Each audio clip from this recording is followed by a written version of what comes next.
Obviously your name is kind of synonymous with food reviews, with takeaways. We all know, I'm sure a lot of the restaurants, if they pay any bleeding attention to social media, will know who's kind of who in that space. So when you're at a point now where you want to go in and say, try grub in a restaurant or try review food from this place, do you tend to like reach out in advance, let them know, and will they give you that grub, or do you kind of go in anonymously, pay for it yourself, get it and do the review that way?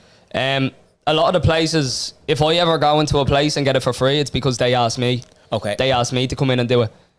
But if I'm going into a place that I, thought of going into myself, I'll just go in and pay. Yeah. But like, I've done ads for places. A lot of my content you see every week is marked pay partnership. It's marked ad.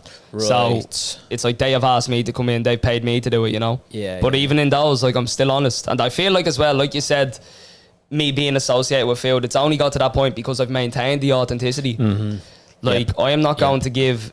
If you pay me, an obscene amount of money, I'm not going to tell you that it's dirt, but I'm also not going to say it's great for the sake of it being great. Yeah, exactly. But I'm never going to say food is dirt, no matter how much you paid me, just because you didn't pay me or did pay me or whatever. Like, it's always going to be the same review, regardless. 100%. And I feel like you have to keep, especially with me, like, a lot of people have been able to kind of, take loopholes through that because they don't do a rating scale. I do a rating scale, so I can't be fecking that up for the sake of a few quid. Yeah.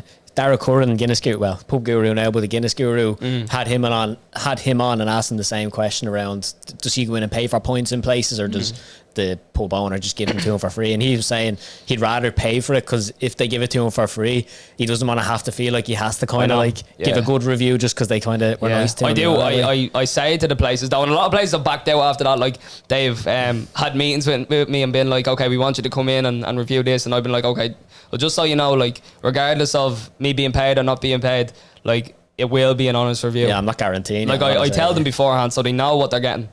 And listen, it might upset some people. Yeah, I don't really give a bollocks. What does it say about a restaurant? Like, if it's not good now, I'm going to say actually, don't bother coming in.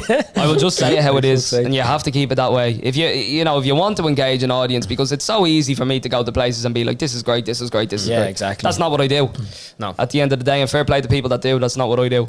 Yeah, because you hear even people just don't even trust their opinion then, and you lose credibility. Exactly. So this person says everywhere is bleeding. And that's a fear for me, because as soon as people start seeing that you're see-through, start being transparent, like, you lose your following, lose your views and stuff like that. So no, it's I always put the engagement above the money. For now, anyway. Yeah, I think that's the best long-term game. Like, you might earn more money short-term if you went the opposite direction. Exactly. Yeah, like I'm not, for the odd few quid, few hundred here and there. Like, I'm not in it for that. Like, I want, until it gets to the point where it's huge money.